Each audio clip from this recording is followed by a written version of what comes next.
So, how did breast cancer affect your life?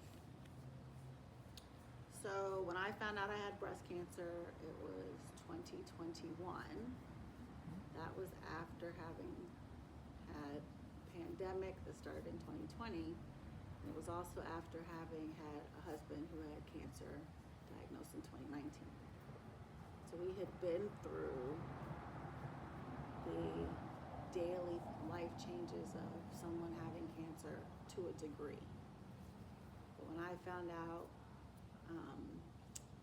the first part was about how are we going to eradicate the cancer? So how are we going to get rid of it?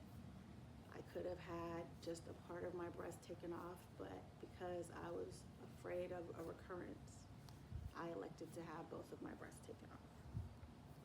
So I decided to have a bilateral mastectomy.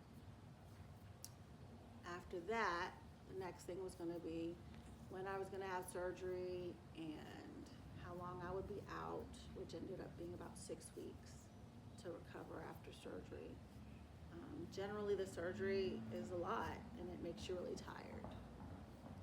So after having had my mastectomy, I went on to have radiation because the margins or the edges of the breast cancer that they removed were not clean, meaning there were some cancer cells at the edge of the margin of the tumor that they took out.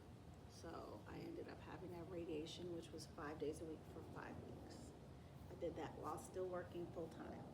So fortunately I had a good friend who was able to pick me up and take me and then bring me back to work so I could either work or sleep while I was there. The biggest thing was it just was a lot to do.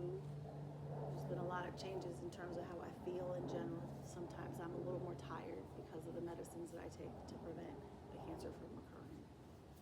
But overall, I think I've recovered well. It's made me very mindful of how I spend my time with my family.